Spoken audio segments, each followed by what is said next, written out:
Hey, hello, and welcome. I am Debbie Peterson of Getting the Clarity, and this is another episode of the Getting the Clarity podcast, where myself and my exquisite guests come to share tips, tools, and techniques to help you create more success in your leadership life with less sacrifice. And today I have a treat for you. You're going to love her as much as I do. And Katie McDonald, bNourished is her company. And that is what she does for busy professionals, executives, entrepreneurs, is to help infuse them and find the nourishment that they need to be able to do what it is that they need to do. So when we talk about less sacrifice, Katie is all about lining you up so that you have what you need so that you're not depleting yourself while you're the busy professional running your business. So let me tell you a little bit about Katie before we get going, because her opinion is that many of us view self-care as time that would be better spent on getting things done. Can anybody identify with that? Have you ever thought that way? I know I have. But self-care is actually key for professional and personal success. Katie McDonald learned that the hard way. So I call it the cosmic 2x4. I've had it as well. Katie got hers. Um, the process of mastering a high intensity career came at a huge cost for her, followed by the responsibilities of motherhood. Is this starting to sound familiar? Is there a pattern here?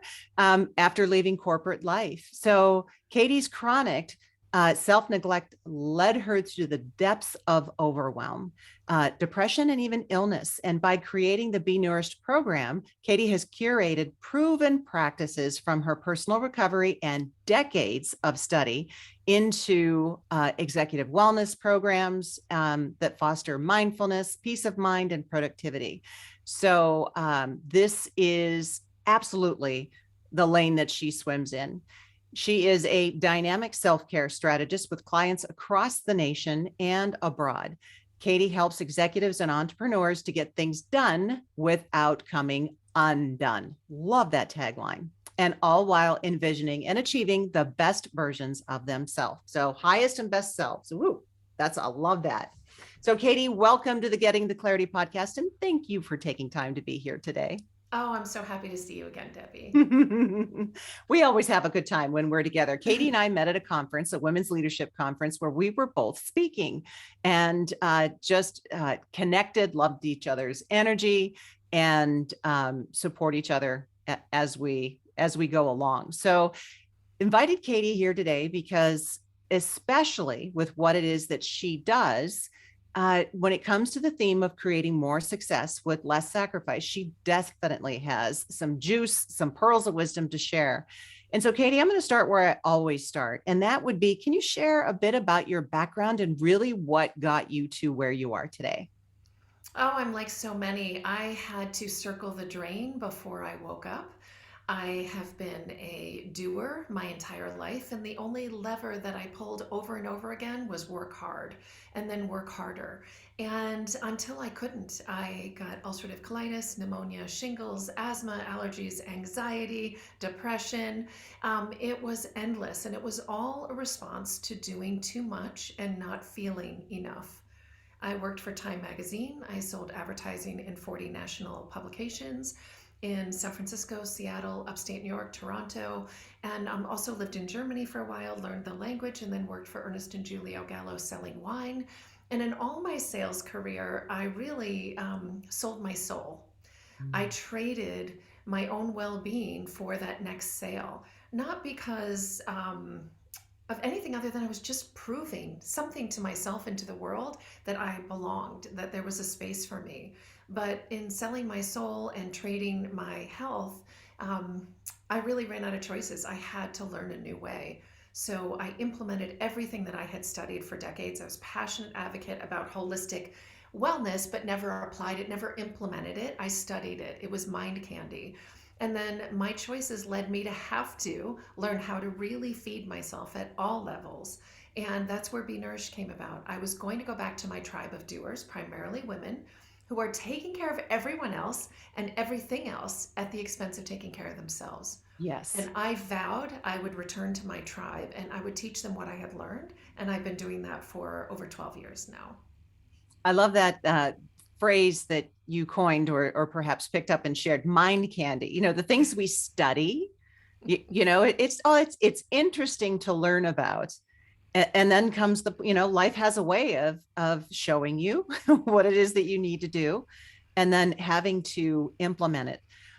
So let me ask, if I am looking up in the dictionary success according to Katie McDonald, your picture is there, what would it say next to your picture in the dictionary about what success means to you personally and professionally?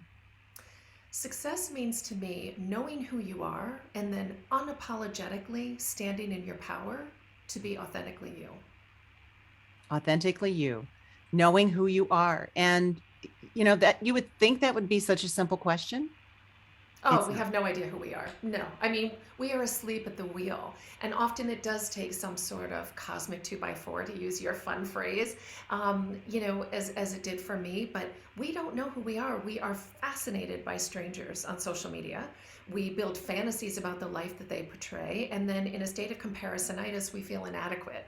And if we spent that same or even just a small portion of our time being curious about ourselves, what kind of life do I want to lead? Who am I? What works for me? What do I need to be at my best? What do I need to do? How do I need to show up for myself the way I show up for everyone else? And Mm. that, like, taking the time and the interest, the sincere curiosity about ourselves, and then once you learn what it is you need and who you are, then honor it, defend it, advocate for it unapologetically. That for me is success. And honor and defend that. And that's work too. So there's a whole Yeah. process of discovery, having that curiosity, really figuring out who it is that you are, what you love, what you hate, what you stand for, what's a line in the sand, and then having to defend it and and care for yourself while you're doing it. So when it comes to defend, one of the questions I ask my guests is, what do you protect at all costs? So what are you not willing to sacrifice to achieve success? Yeah, I love that question. I've been thinking a lot about it. And what I'm not willing to abandon in myself is my non negotiable habits. I studied myself, I know what they are, and no matter I what, I studied will stay true to myself. themselves, right? I know what I need to do. And the defending part is our biggest obstacle is ourselves, right? We are battling ourselves in the fight for our own lives. And so really for me, knowing what works and then doing it, and it's not a choice anymore. Like once we learn what it takes for us to be at our best, we have an obligation, right, to ourselves and to everyone else we serve and to the world at large. I mean, really, we see our responsibility to the world at large now more than ever. It's like Yes. that. I know that if I'm not doing my morning routine, the version of me that I will bring to the world is as a compromised version at best, snarly, definitely. And I'm not, I'm a fraction of what my possibility is. And it's our responsibility and our duty to take care of ourselves, because what we're bringing to the world is actually can be quite destructive if we haven't taken the time to understand who we are and then honor our needs on a consistent basis. And it's interesting. I have been undergoing a health and fitness journey of my choosing, not anything that I want to say that I had to do, but I think I was getting to the point where I had to do it. And everything has shifted, and I really have to be very specific about my boundaries when I traveling with the right food, making sure I've got my water container. And the funny thing is, I just came back from a retreat, a personal development retreat, personal slash spiritual retreat, and the food was the biggest thing to navigate out of the whole time that I was there. I mean, it was a challenge, and it was a lot of work to make sure that I was getting what I needed for me, because, Yeah. the saying is you can't give of an empty cup, Hmm. right? Well, you can't give of a full one either, because anytime you pour out of it, you're depleting yourself. Mm. And so, doing those things that you need to for you. Now, you mentioned your morning routine. So let's say, for giggles, there are some people listening who really know they need to get their self-care in hand, that what you are talking about is something that they need to lean towards. They are tired, they are burned out, they are overwhelmed, they are stressed, they are juggling too much. You talked about your morning routine. What is it, and where is an easy place for someone who might be in that space to start? Yeah, so I want to take a minute too and reiterate, we all have routines. We all have a morning routine. If you haven't studied it, you haven't crafted it, you still have one. So we need to dissect what that is. We need to create enough distance from the automatic habits that we have in the morning and say, like, what is it that I'm actually doing? Because we're doing it. And we just have to make sure that we're actually choosing it instead of just reacting, right? So for me, if I've decades of studying what it takes for me to be at my, and tweaking and retweaking, and for all my clients, we nail the morning routine, and every single morning routine looks different than the other. Some general considerations are: get the things that you're most likely to blow off done in the morning. Like, my exercise is done in the morning, my meditation is done in the morning. I've, reviewed my planner. I know exactly what my intention is for the day, and what my 3 things that I'm going to accomplish for that day is. I do all the stuff that when life intervenes, I will abandon, because we keep our, we honor contracts with everybody else, but we are so quick to break our own agreements with ourselves. We have empty promises with ourselves because we tell ourselves, I can get away with it, right? I can disappoint myself. Well, the fact is, we can't anymore. If we've had a history of disappointing ourselves, it's time that we show the same standard that we apply to everybody else, that in our relationship with everybody else. So, but if I were to say what the most important thing in the morning routine that all of us can do is actually begin in repairing or forging a relationship with ourselves. And that requires time. When we meet a new friend, we meet a new prospective lover, we invest time. We show curiosity, we clear our count. All of a sudden, miraculously, we have this time because we're fascinated, we're engaged, we're in love, like all these things. Well, what if we romance ourselves? And it starts with like just crafting, peeling away, even just 10 minutes. If you start with a cup of tea, I love the ritual of tea because we have to, boil the water, and then we hear every single sense is awakened. And that's how we remember we're human beings and not human doings. So we've boiled water, we hear that, we're touching the water, we're touching the warm cup, we're smelling the tea, and then sit in silence until we have finished the last drop. So make the water really hot so you have to sit there for a while. Resist the urge to do anything and to allow to simply be. And now we have just begun a mindfulness practice. We don't have to be in a robe. We don't have to sit cross-legged. We don't need to go to a retreat. We simply need to be in our own presence. And for many of us, that is terrifying. In fact, the singer Pink says, the quiet scares me because it screams the truth. We're terrified to be in the quiet, and even more so to be in our own company. And we need to learn how to befriend ourselves and then parent ourselves to do the things we need to do, because we know that's what it takes for us to be at our best, even when we don't want to. Right. And I think I'm going to change up my morning routine. So I make hot lemon water. Yum. And I do some journaling while I'm drinking the water. But I think that tomorrow morning I'm going to try to just, well, not try, I will do it. There is no try. What is it that Yoda says? Yeah. There is no do or do not. Try. Yeah. So yeah, I think I'll just sip on my lemon water and just be in the silence instead of getting busy with the journal. I have a gratitude practice and some future journaling that I do about, what it is that I want to create.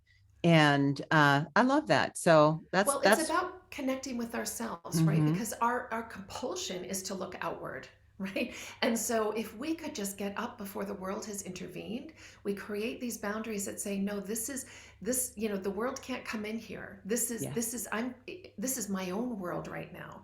We need to tend to our own garden before we're pulling everybody else's weeds, right? Exposing everybody else's weeds. We need to tend to our own. We need to water it. We need to get rooted, get grounded, so Mm, that we can then come from a place of intentionality instead of reactivity.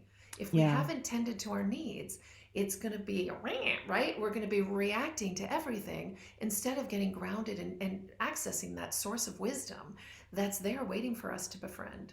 Especially if there's something going on, especially if you know there's something inside. Sometimes, you want to bypass that. You want to be busy, you want to avoid it. You'll eat something, drink something, watch something, buy something, just because you don't want to go there. But Yeah. yet that's where the answers are. Yeah, I mean, we need to learn how to survive and tolerate our own presence, which is a first for a lot of us. But when we do it, we just keep showing up the way we show up for everyone else, and we start having our own backs. It's like, oh, we actually discover the quiet feels good. It's what we were looking for all along. We were looking for it in the bag of chips because we just needed to be still, and we didn't know how to do it, right? We were looking for it in the online shopping or the social media scrolling or the screen. We were looking for release and relief.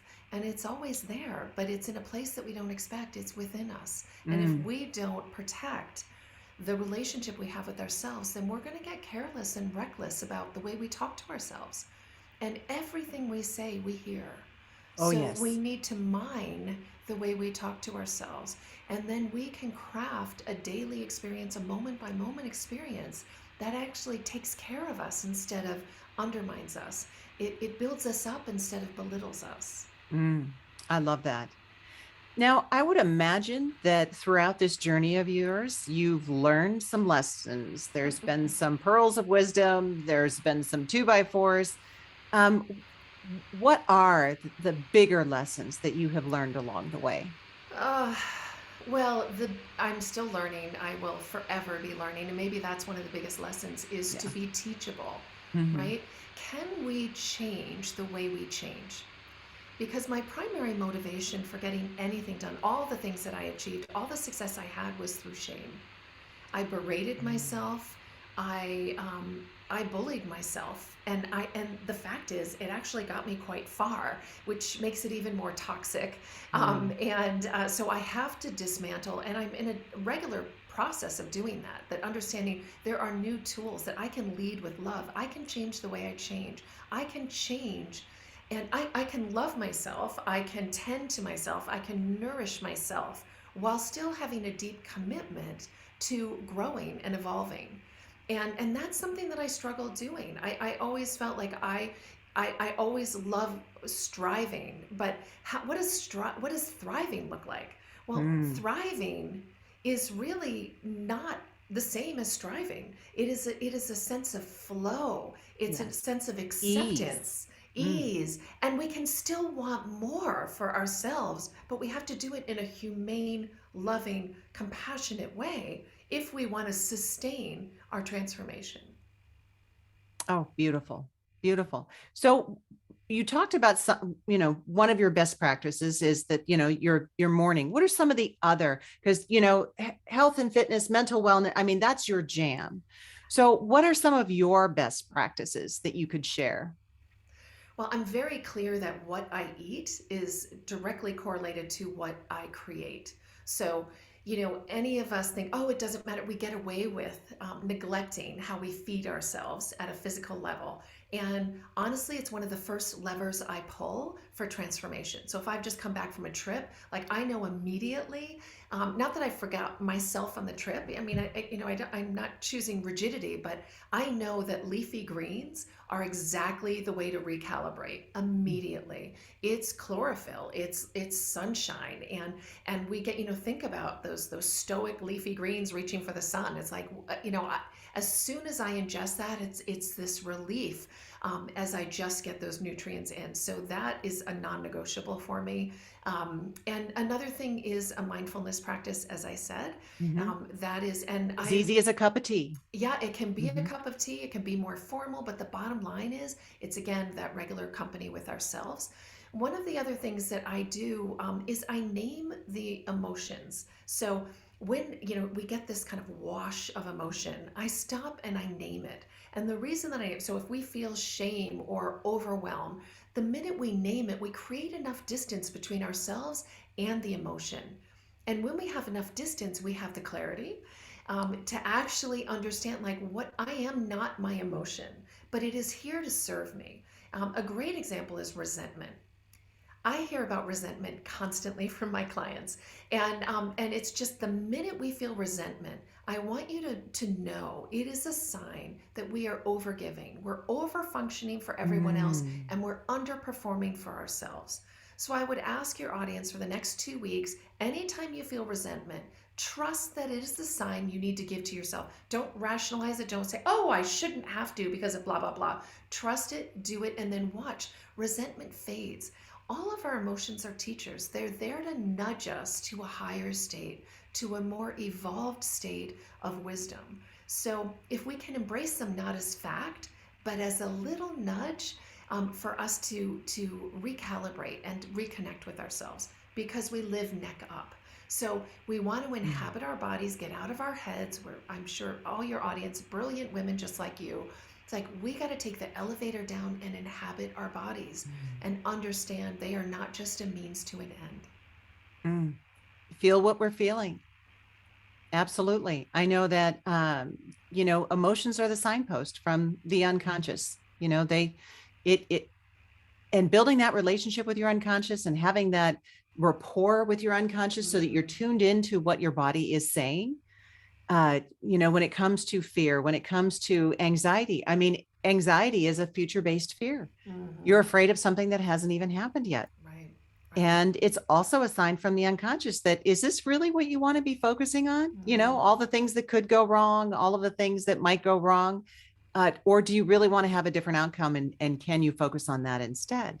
Well, So, we get to create our emotional lives. We really do. And we forfeit our power all the time. We abdicate the throne all the time, feeling, and that's when we're overwhelmed, right? We have forgotten our power. We have forgotten our autonomy and our freedom. And one of the ways that we can get back to it in a state of overwhelm, anxiety, any of these states of which you reference, is come up with a one word, that one guiding word that becomes a filter. There is so much going on in our lives. It's not that we yes. don't have enough information or opportunity, it's we have too much. So, how do we discern? So, every 90 days, I review my routines to make sure they're relevant.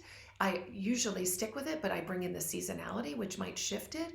Every 90 days, I come up with a new one word because that one word needs to be elusive, delicious, badass, like the higher version of myself that I haven't stepped into yet, but I want.